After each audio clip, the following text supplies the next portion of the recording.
everyone, this is Miff, your life and performance coach, and welcome to the Actually You Can podcast. Actually You Can is more than just a fun phrase to say. It's a philosophy of limitless potential, a mindset, an attitude, a conviction. Most importantly, it's about to make you achieve what you might never have thought possible. On this show, we discuss strategies for growth for ambitious individuals looking to achieve big things and live a thriving, fulfilled life. You'll hear from inspiring guests who will share their journeys, challenges, and lessons learned. And I'll be sharing insights and actionable takeaways from my Aligned Results framework that will help you to align your goals, mindset, and strategies to reach your highest potential. Be sure to hit subscribe on whatever platform you're listening to so you can easily find this podcast again and stay updated with new episodes dropping every week. Today, I catch up with the beautiful Meghan Johnson and explore the concept of energy and how we can reclaim it in any season of life. Meghan introduces us to the 3 Ps: pacing, priorities, and presence, and how you can use these to take a holistic approach to energy management. This was such a rich, fun, and fulfilling conversation, and I'm so stoked to be sharing it with you.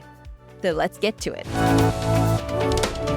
Hi, Meghan. Welcome to the show. I'm so stoked to have you on today. Oh my gosh, I am so excited to be here. I've been looking forward to this all week. And so today we're going to be talking about how someone can reclaim their energy if they feel like they're running on empty. And I feel like this is a very topical subject at the moment. At the time of recording, we're entering the holiday season. And so I know the listeners are going to get a ton of value from this. But before we dive deep into the subject, I would love for you to share a little bit about yourself. Yeah, absolutely.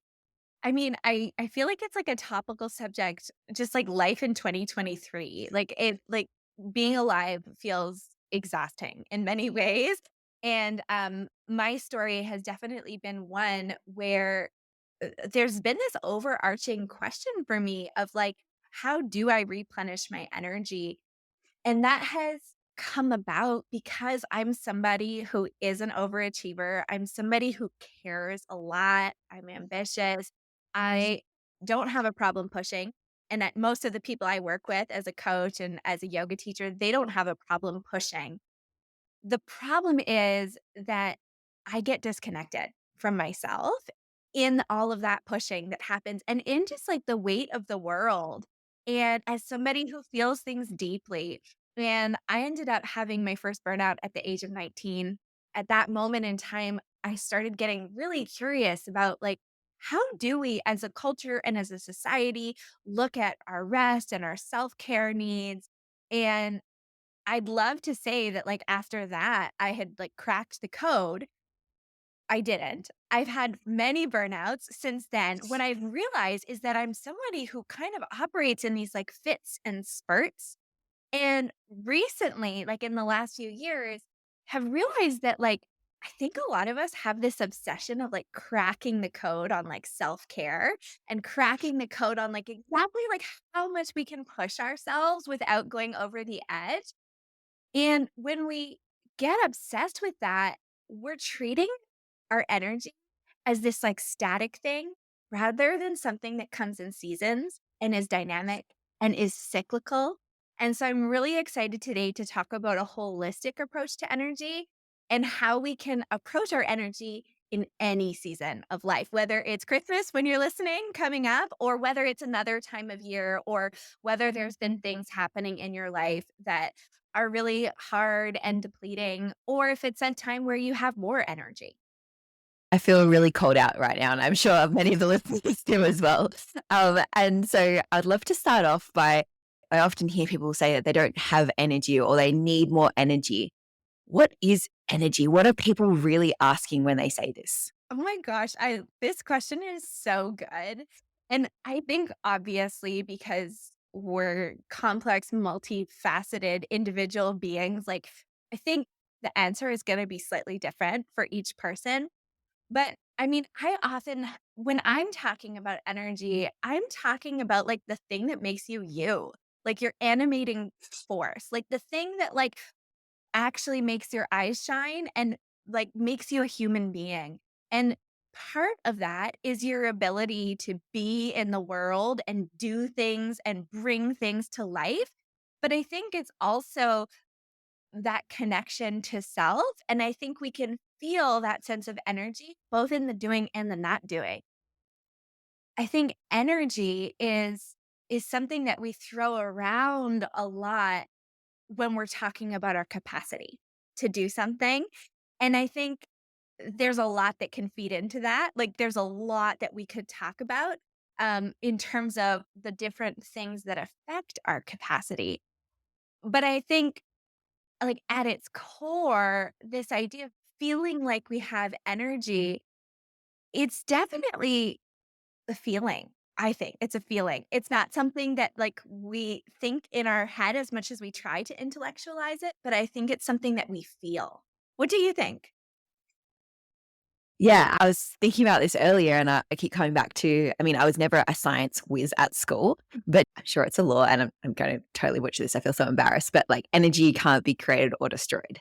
And Yeah. so if I look at that in terms of our own human energy, when I'm like, if I'm needing energy, I'm like, if it can't be created or destroyed, I have this somewhere within me. How can I, to your point, I really like how you've said it's like an animating force. I'm like, how can I activate this within me? I've got it. How can I actually release it?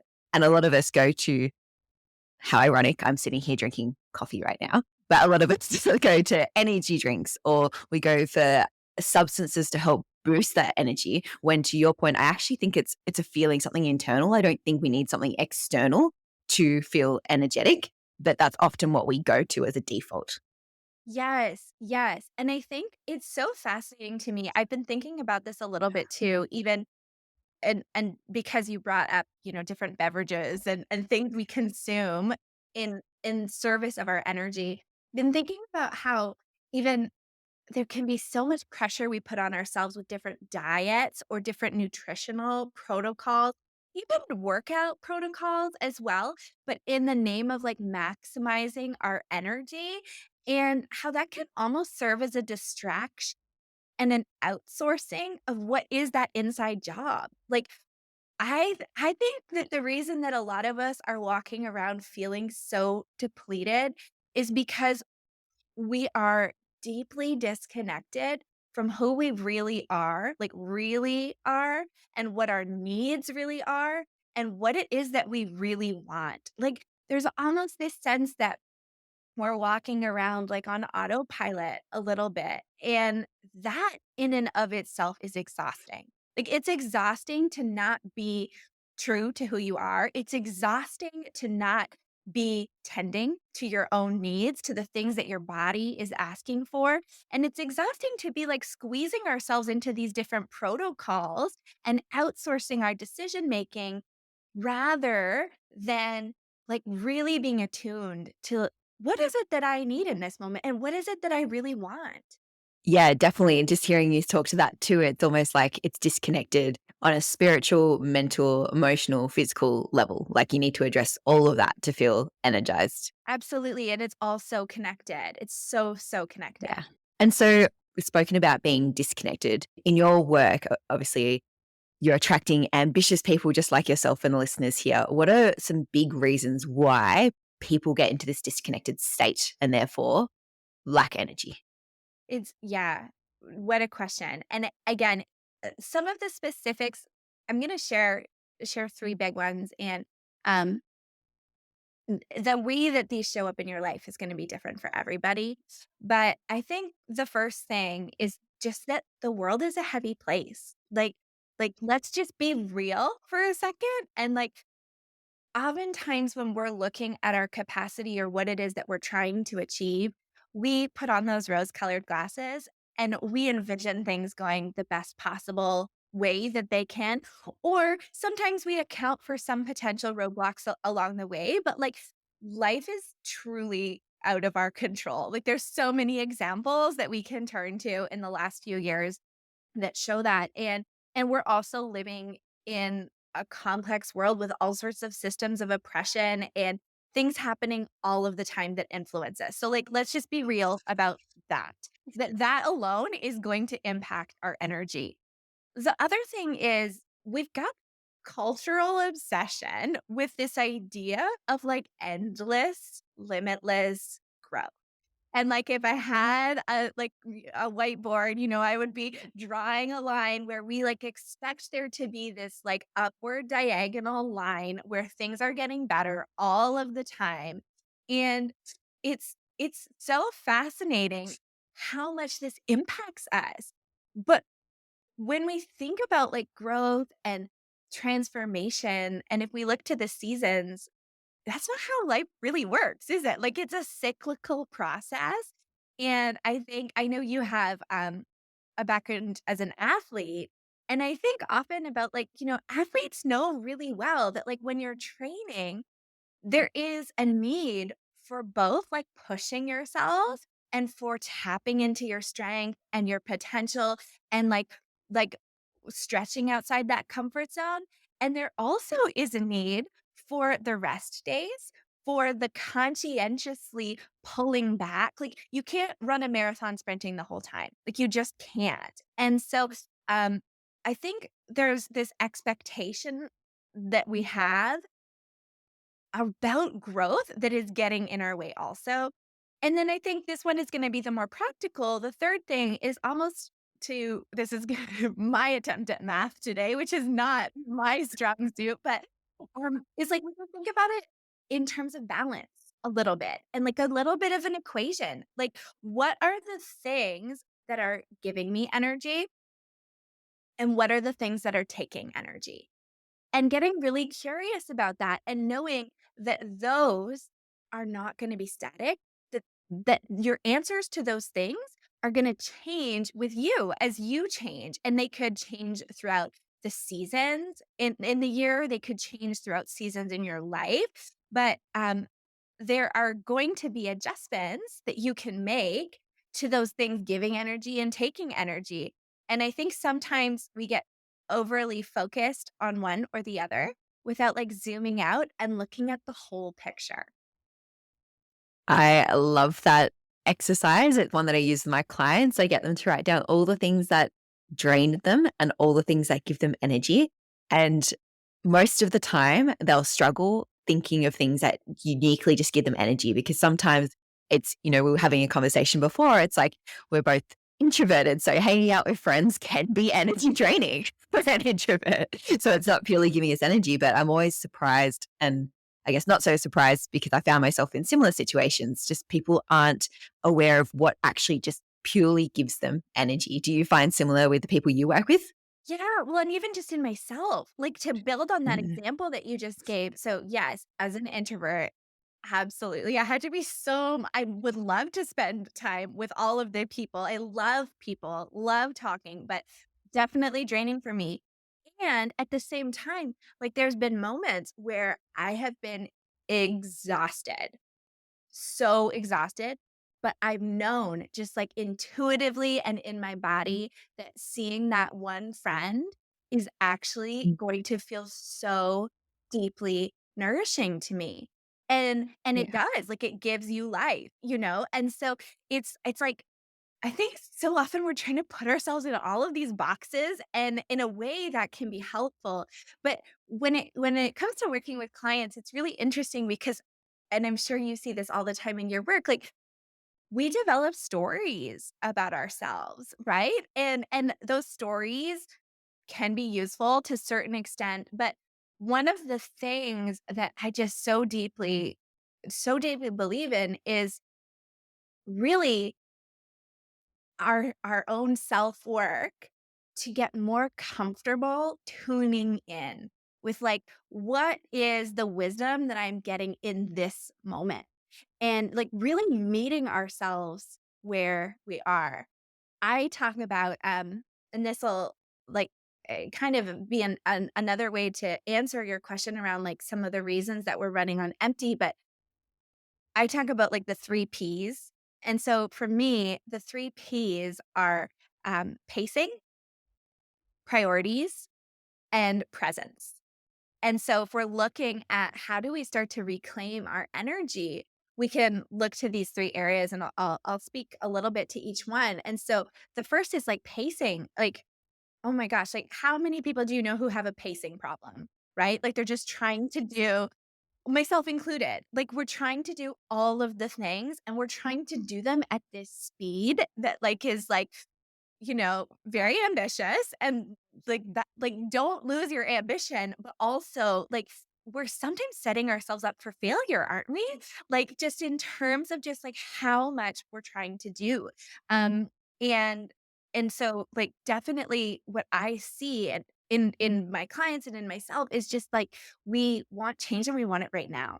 And we want to like throw everything at the wall and go all in. And it leads to those like fits and spurts that I was talking about. And I see this happen with people that I know where they will go all in. They'll end up in a state of deep depletion, sometimes with medical issues. They might go on medical leave or take an extended vacation from work. They pull back, they tend to themselves. They do a really good job of taking care of themselves. And then they go find a new job or they get back in it or they're like back. It's like we only have 2 speeds, and so Yeah. we're I think there's a whole conversation around pacing and what it means to create what I like to think of as gentle momentum, where we can move forward, but do it in a way that's, like, sustainable. So that's the first P. But Yeah. the second P is, like, priorities, and I don't know if you know the writer Elizabeth Gilbert. Um, uh, she wrote Eat, Pray, Love and Big Magic. Oh, yeah. She's Yeah. one of my faves. I got to hear her speak earlier this year, and she had this line that is just so brilliant, which is there's so much talk about boundaries, right? And how we need boundaries. And she was saying you can't have boundaries if you don't have priorities. And it just, Mm. like, was like a mic drop moment for me where I was like, "Oh my gosh, that's so good." And I know I've talked about it on my podcast and other people have been like, "Oh my gosh, yes." I think a lot of us, especially if you're somebody who really cares about other people and cares about doing a good job and is trying to, like, do your best, and I know your listeners are if you're listening right now, I know that may apply, likely applies to you, but we can have a really hard time prioritizing things because we don't want to let people down. We don't want to, like, say no to anyone. We don't want to disappoint anyone. We want to be able to do it all, and our ability to prioritize is I think that's why so many of us struggle with, decision problems and, like, decision fatigue is because we're not clear on what those priorities are, and that's why we have a hard time with boundaries. That's why we have a hard time with depletion. It's why we end up saying yes to too many things because we don't know what it is that we really want. And then the third one, presence, is it comes back to that idea of like, how do I meet myself where I am today? Like not act and address whatever question I'm looking at based on who I was 5 years ago or who I want to be or who I was last week. But who am I in this exact moment? Like, what is my energy? What is my capacity? Maybe I said I would do that thing, but like the me that is here right now absolutely cannot. Like, she needs a nap, like just being really real with like, where are we? Like, what is happening? What season of life are we in? And how can we practice radical acceptance there? And it doesn't mean that we're not gonna we're gonna throw everything out the window, but I think we can adapt the things that we want to do and the things that are important to us based on our energy. I truly believe, like, in any season of life, you have the capacity to be moving towards what it is that you want. I love this, and I have so many questions I'd love to hear your thoughts on about the 3 Ps. And so firstly with pacing, the challenge that I know I personally experience and number of my clients experience is I very much have the mentality that my capacity in any given day. Like I can do anything. It's just whether or not I want to. And I guess that sort of mindset and those beliefs can be really supportive. It means I can do a lot. But it also, if you look at your strength as a biggest weakness, it can also be to a detriment because then I go, well, I could do all these in a day. If I'm choosing not to, it's because I don't want to. But then that makes me feel a bit weak, to be fair. If I'm going, I just can't do that today. It's channeling into that weakness. And so I'd be interested to hear from you. How do you support someone to determine what their pace is? I mean, you mentioned that marathon isn't a sprint, but I know that most marathoners do run a marathon at my sprint pace. So I'm guessing everyone's pace is different. So I'd love to hear how you support people to find their pace. Yeah, absolutely. Everyone's pace is different and everyone's pace is going to be different. Again, like I probably sound like a broken record, but like at different times in your life, like it truly is. There are moments in my life where I've been able to do a lot more than I can right now. And there's moments in my life where I've been able to do a lot less than I can right now. And so um I find the seasons as this like really helpful metaphor just for starting to normalize that, like, I think we had this idea that we we have this idea that, like, it should be summer all the time. Like, it should be bright and sunny and, like, everything is blooming, like, at the perfect bloom, like, the perfect week of summer, and that's part of our cycles, like, that's part of our creative cycles. But there's other parts of our creative cycles too that are just as important. There's the part where things start to shed, and that's really important for the health of plants. There's the dormant winter where things are still happening in the soil to prepare for things to bloom again. And there's that period of like growth in the spring, right? And so really just like I think um I think it helps to think about cycles more and to just normalize that that if we're not honoring the natural cycles, that is when I think we start to get signs and signals from our bodies. So I like to talk about the seasons, but in terms of starting to like find your pace in what season you're in, based on what is happening for you, there's two things that I was thinking of as you were talking, and the first is this idea of mindset. And so I I love mindset work. I think it's super powerful. I use it with myself. I use it with my clients. Like it's no shade on mindset work. And also, I feel like we've got a bit of an obsession with it. And where this shows up for me is I will have a client sitting in front of me and they'll be saying like, "Oh, I just need to fix my mindset. Like I just need to fix my mindset." And sure, that's part of it, but also like with what is happening in their life, like there's a lot of tending to themselves that's needed. There's rest that might be needed. There's a lot of other things beyond mindset. And so really taking a holistic approach, and one of the things that I find so helpful is to think about the different wisdom centers inside of us. And so we've got the mind, brilliant, like our minds are incredible, and it's not the only source of wisdom that is inside of us. We also have our embodied wisdom. We also have that more soulful or that more heart wisdom. And so really getting curious, and this is something I do a lot with clients of like, if somebody is saying to me, like, oh, there's this thing I really have to do, getting curious about like where is that knowledge coming from? That feeling and that knowing, like, is that something that's coming right now from your mind? Is that something that's coming from your body? Is that something that's coming from your heart? And sort of getting curious about these different parts of ourselves, where we're placing the emphasis. And what often for us beautiful overachievers, we tend to be overthinkers. We tend to really prioritize what is happening in the mind. And so I can imagine you and you're giving us this scenario of like, like on any given day and like saying to yourself like, "Oh, but I could do more." Like it's weakness. But I'm imagining in those moments like maybe there is this like soul craving inside of you to stop working, to get yourself outside and to take a few moments just to like be in nature. And that is actually the thing that is going to serve you most. Does that make sense? Yeah, 100%. And even today, it's a Saturday and I've got some podcast recordings this morning, but I said to my husband, I'm like, so this rest of this weekend, we're not doing anything. Like, Yeah. and rarely ambitious people do nothing. What not doing anything means to me is I don't have scheduled plans. And whatever the soul, whatever the heart wants is what's going to happen this weekend. So it's definitely that balance. And I think sometimes when you get so wound up, and you might have put too much on your plate. It's just that cycle, and you need to break that cycle. And so it's just being able to recognize, to your point, where is this coming from? How can I break this cycle and give myself a bit of a break and reset almost? Exactly. And I think,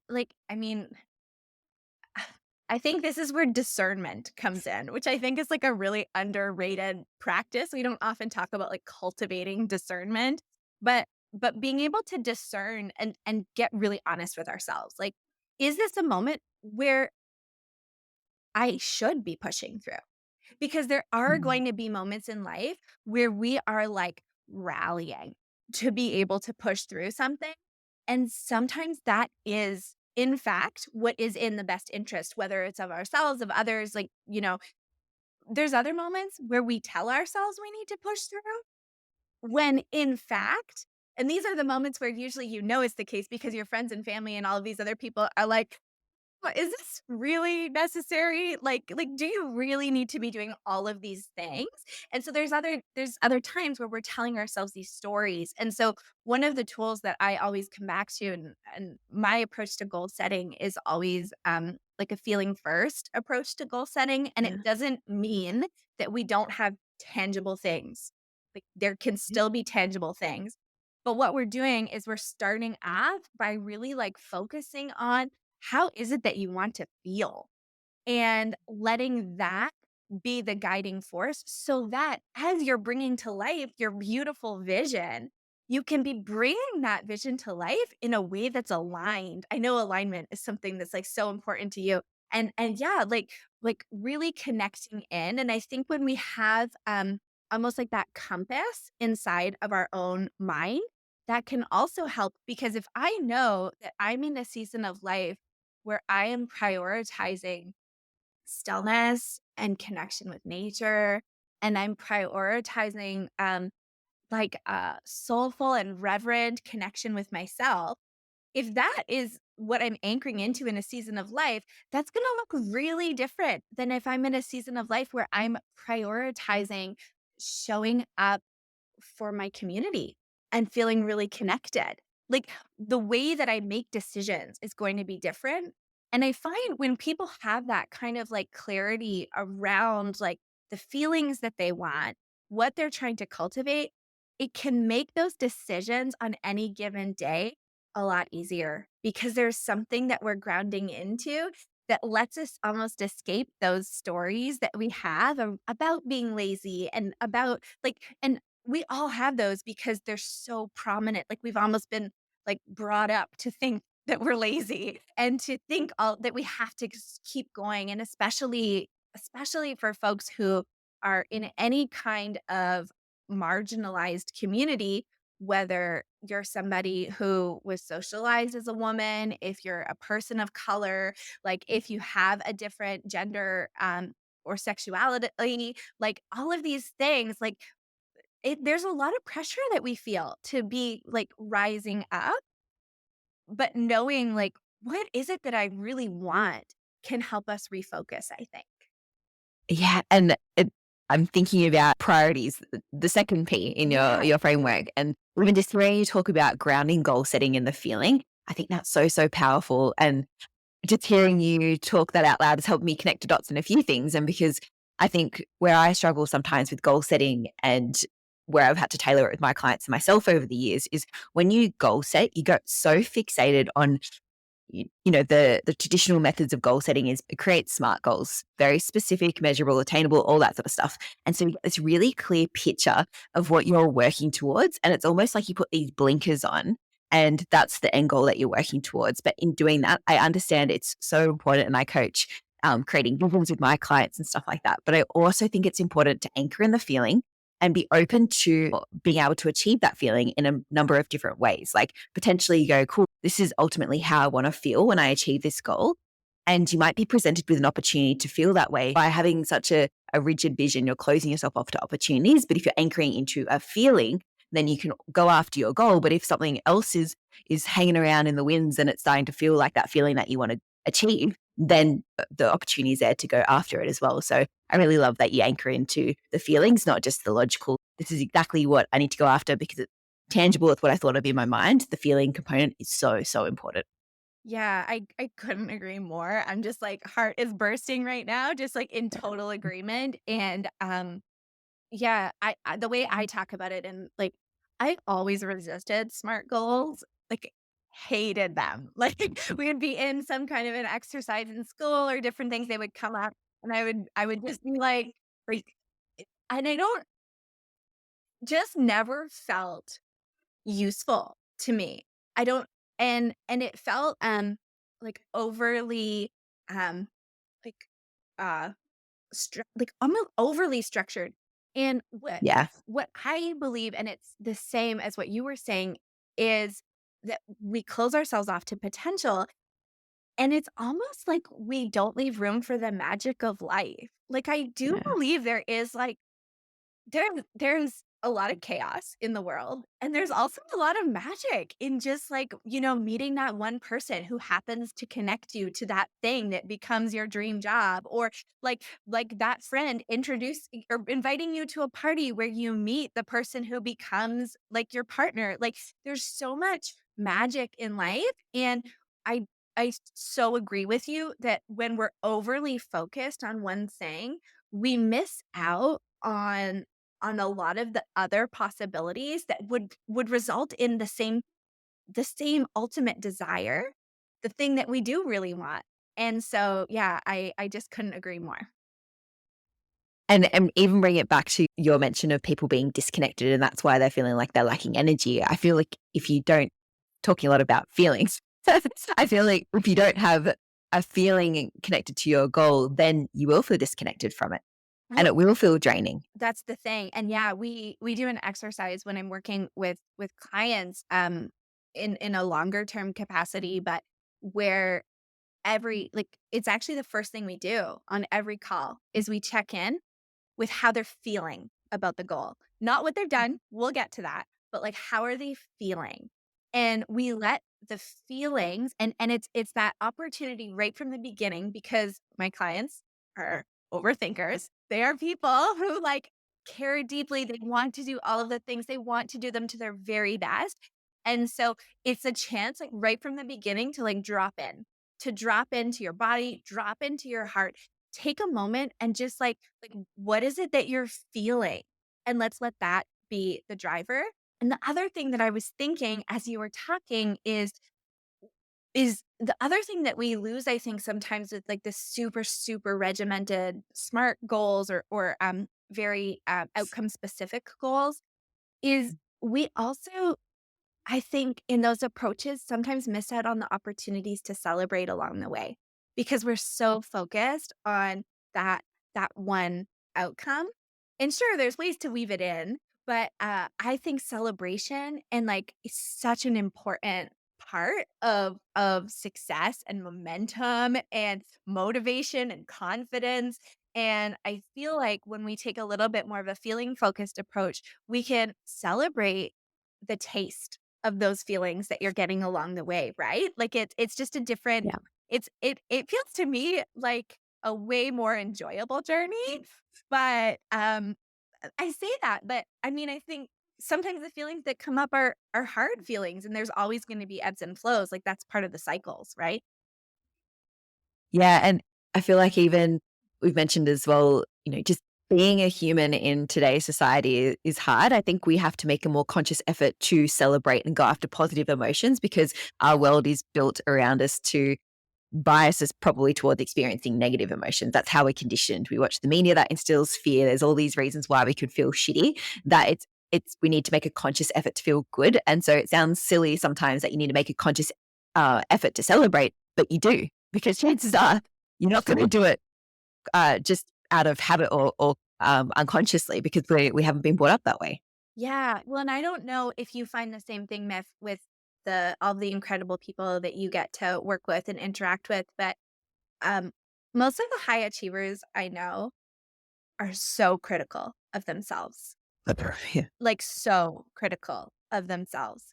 And it's to the point where somebody could like have like stacks of awards and like have done all of these like incredible things. Um and this was certainly my story. I mean, I was as a teenager racked up awards and scholarships and all of these things. And I did a podcast episode about it recently. Yeah.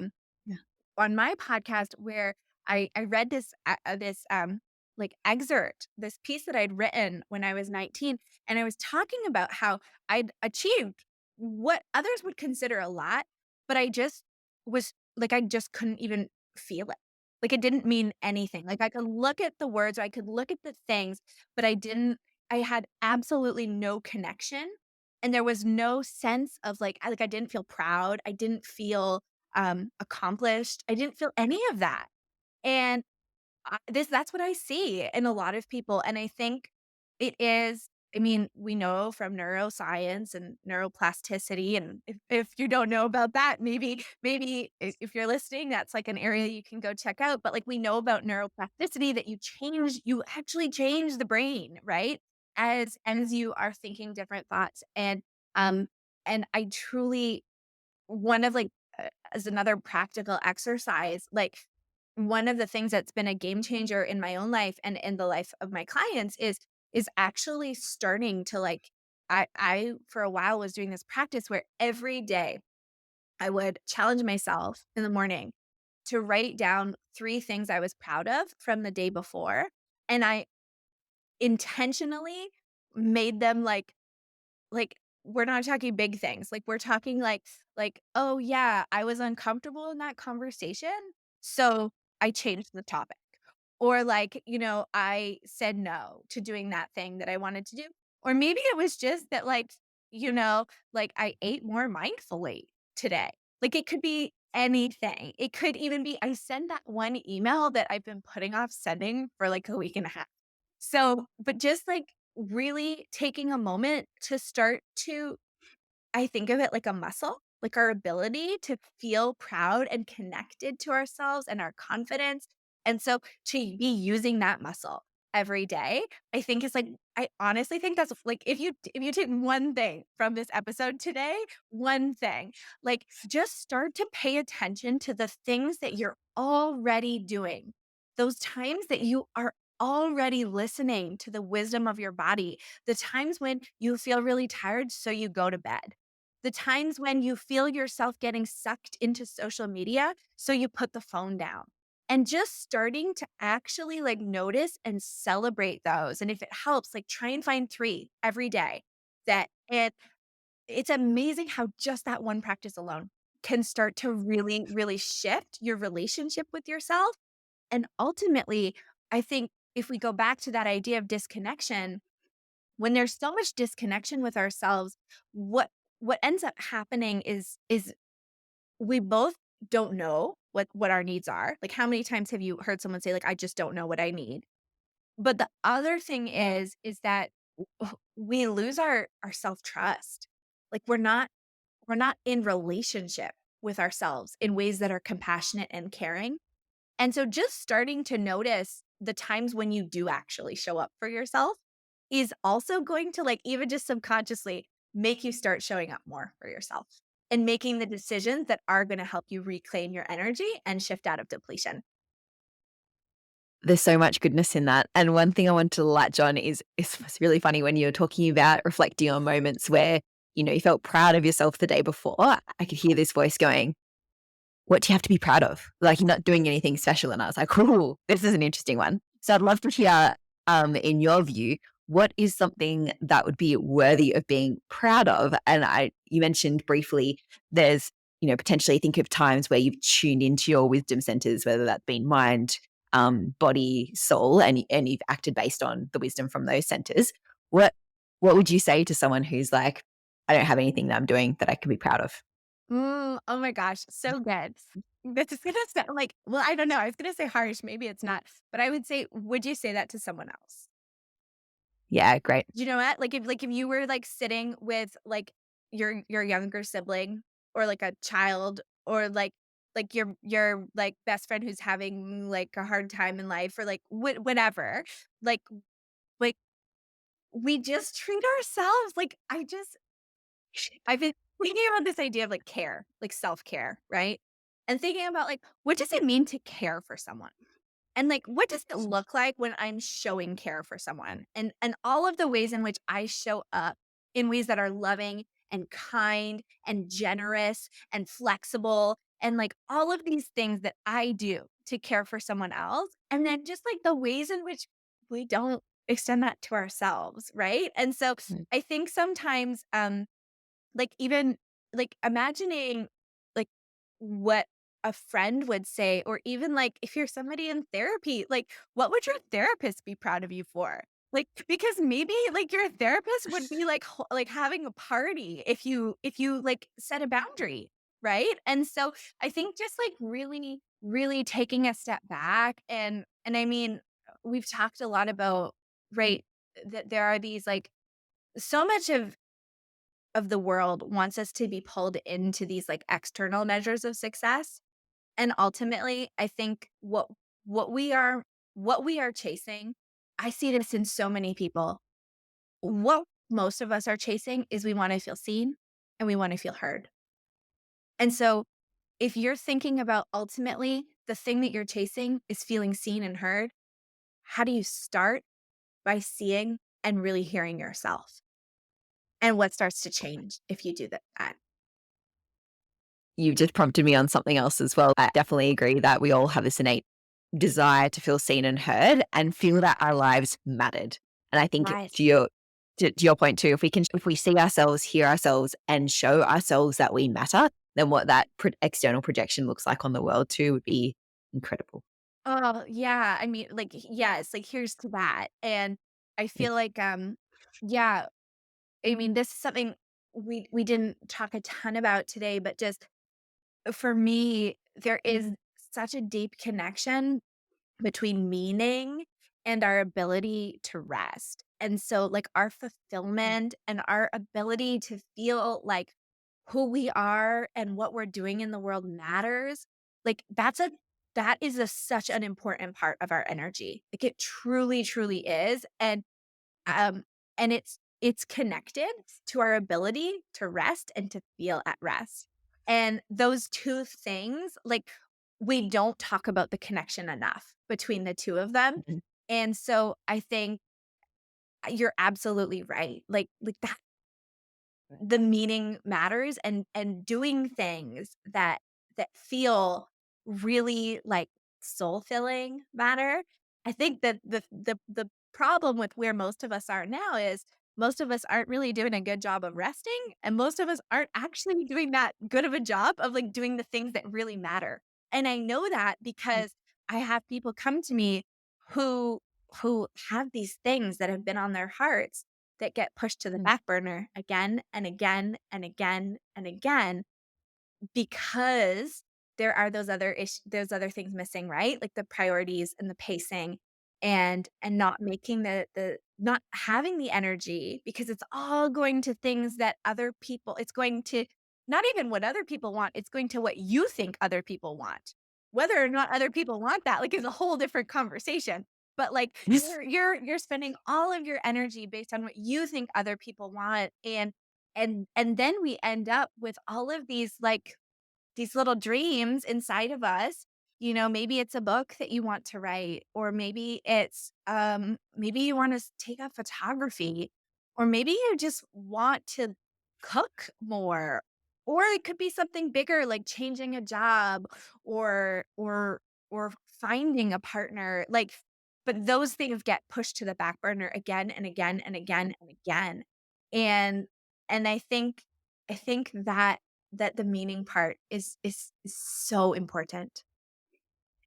And even hearing you talk about, when we push things to the back burner, something that came to my mind just now is sometimes quite often we prioritize short term needs over our long term desires. And I think that can be quite draining on energy too. I'd love to hear your input on this, but I feel like we're chasing that dopamine hit. And so we might be doing things like we know long term, our deep desire is to feel, maybe have a really rich meditation practice or do yoga as part of our routine, but we're chasing that dopamine hit. And right now, for dopamine, for example, I could want to sit on the couch and binge watch Netflix.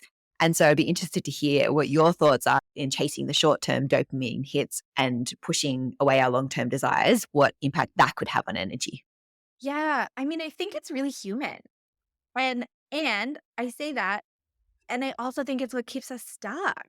And I think Mm. what I think is the longer that we have those bigger visions inside of us and we're ignoring them, like, just think about that. Like, if you had a relationship with somebody and then, like, you just, like, the longer you ignore them, like, the more issues there's gonna be in that relationship, right? And so Just ignoring the red flags. exactly, It's like, it's exactly, going to be fine. It's going to be fine. exactly. And so, I think and the more I think discontent, like, even actually okay, here's the practical example. If we go back to, like, an email that you really need to send, but feels really daunting and overwhelming, and you keep pushing it off another day and another day and another day, and then you're, like, actually starting to lose sleep over it because you're, like, in the middle of the night feeling in your body, "I haven't dealt with that email," and it's this huge weight on your shoulders, and then when you actually sit down and do it, usually it's not as bad as we've made it out to be, but it becomes this source of drain. It's the same like, I'm a really bad decision maker, like, I really am, and the times when I'm not using all of my skills that I have access to, and there's a decision that hangs over me for days, and I go back and forth and back and forth and back and forth, like, how much energy did I just waste there, right? And so I think the thing when it comes to come back to this question around, like, the big things, I truly believe that the big things feel overwhelming and that that's okay. And if they feel overwhelming, it means we need to break them down into smaller pieces. So Yeah. let's get real about what it is that you really want so that you can rebuild that self trust, so that you can actually honor the parts of you. And then let's break it down into really, really, really small steps and start to build that momentum. I think what I see a lot of, and I'd love to hear your thoughts, I imagine you do too, is just there's so many people who feel like the thing that they want is too big and that they're not ready yet. And I mean, like coaching is all about this in a way. Like coaching is Mm. about moving forward and taking action. And because we know as coaches, right, that it's in the action. Like you don't have to be ready for 30 steps from now. You just have to be ready for the first step. And as you take the next 29, you're going to be more ready for step 30. And so I think it makes sense. There's fear. There's all sorts of reasons why we would put off those bigger things. But I absolutely do believe that if there is something inside of you that you haven't been listening, that it is going to be depleting you because you're not in alignment. Right? You're not in Yeah. alignment with with with what your body and your mind and your spirit are looking for. And anytime we're out of alignment, it's gonna be harder. Everything's gonna be harder. Amen to that. And even just, we spoke about mindset work and how we both love and use mindset work. And I feel like sometimes in those situations, when you're pushing away desires, you don't need more mindset work. You actually just need to go do the thing. Like you can Exactly. try and work on your mind to get out of it. Just take one little step. Just get out of your mind and get into the physical world and do the thing. I So, I yes. I wanna, like, yeah. give a standing ovation to that because I just so deeply believe it to be true. And not just I believe it to be true, I see it all the time. Like, I know Yeah. it to be true Yeah. in the depths of my bones. Yeah. And even you mentioned that the long-term desires, them seem really big and people often get into their heads and don't know where to start. And that's what I love, love, love about coaching with my clients is creating the plans. And I know that, so I'll give a task, for example, at the end of each session, and it might be as simple as schedule time in your calendar to do this thing. They're like, I can do more than that, Miff. I'm like, cool, schedule the time and then we'll chat tomorrow once you've done that. Then we can start building that trust within yourself and then start stacking more on top of that. And it's not uncommon, if I give a task and for whatever reason the client doesn't complete it, I'm like, cool, that task was just too big for you. Let's take it a step back and let's do a smaller task and we'll build the confidence back up from there. So 100%, if you're not doing the thing, break it down. If you're still not doing the thing, break it down to it seems like, so you can't failed. So you can start building that self-confidence and trust within yourself, and the momentum just goes from there. Because at the end of the day, if you're not doing anything, then you're not making any progress. So that little thing that might seem so trivial, even if you're doing just that, I say just with little air quotes, then you're still doing something. Yeah. Yeah. And I mean, just to add on, I think so I come from a background of I've been teaching yoga for over 10 years, and a lot of my work in that capacity was grounded in the nervous system. When we look at the Mm. nervous system, it's like a cycle, right? And I gave that example before of like if you're an athlete, you're training the muscles and then you're letting them rest because there is a need for there to be a rest and replenishment and the healing of the tissues on like this biological level so that then you can build more muscle. And I I just come back to this like cycle and this idea all of the time of like we're meant to both rest and we're meant to create. And the question that I'm always asking myself and just sort of thinking about is like and you can let this be a thought experiment, but how would your life be different if you gave 15 minutes every day, just 15 minutes to do one thing that moved you one step closer to bringing that big vision to life? And what would it look like if you gave yourself 15 minutes every day, just 15 minutes, but like for actual deep, uninterrupted rest? And like we're talking about 2 15-minute chunks. Yeah, to your point, the 2 15-minute rests, and I can already hear people going, "If but I don't have 15 minutes." And when I get stressed and all up in my head, I would probably say the same thing. Like my alarm goes off at 4:45 every morning, and I'm like, why would I want to get up earlier? Then I wanted to implement a meditation practice. So I was doing a 21-day Deepak Chopra meditation, and I was like, I need to make sure I do this. Cool. Every day for the next 21 days, I'm going to set my alarm 20 minutes earlier than I usually do so I get this done. And I've been fine. Wow. And I've actually really enjoyed it and I've stuck to it. And to your point, I've done that sort of 1% shift over the last 21 days and it has transformed my life just because I Wow. made the decision to get out 20 minutes earlier. And so if anyone's sitting here going, I don't have 15 minutes, you do find it, make the commitment to yourself. And if you don't feel like you have 15 minutes, then that's a whole different conversation as well. But reality Wow. is you can find it. Yeah, well, and that goes back to the priorities and boundaries and all of that. But yeah, I think that's such a powerful example that you just shared, and like such a powerful example. And you'd given this example before of like the times that we just want to sit and watch Netflix, and so for me sometimes like and we kind of know this to be true on certain ways, right? Like, sometimes when you're like, you sit down and you watch Netflix because you're so tired, but like you can't even really focus on it because you're thinking about all of the things that you could be doing or you should be doing. What happens? What would happen if instead you set a timer for 15 minutes before you like watch Netflix or curl up with your book or did whatever? Like,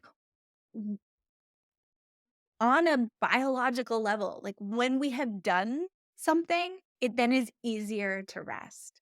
Like, Mhm. if you work out, you sleep better at night.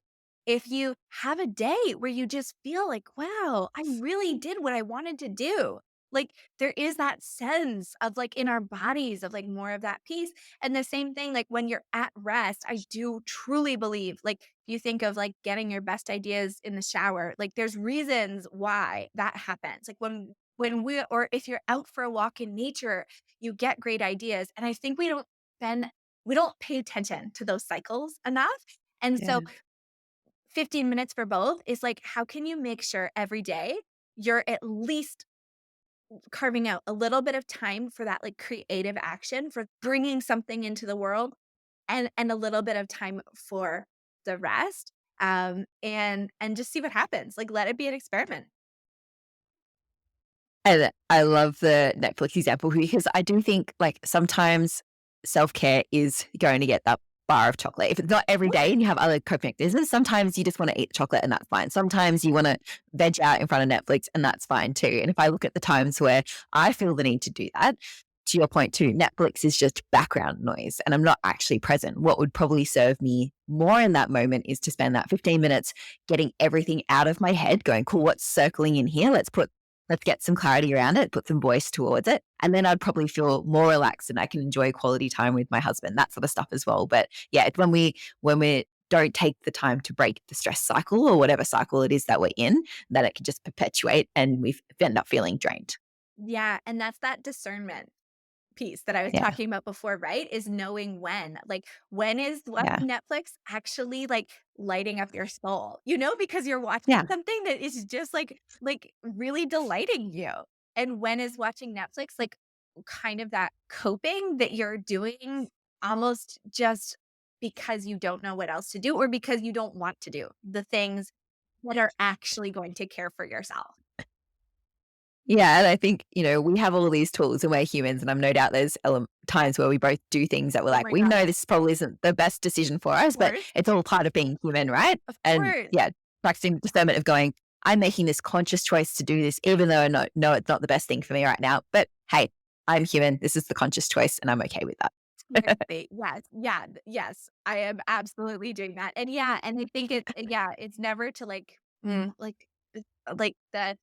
the quest for perfection, right? Is never going to feel it's just not useful. I truly just don't think it's useful. Um to be like always trying to do everything perfectly. I think it adds more weight on our shoulders and we're already carrying so much.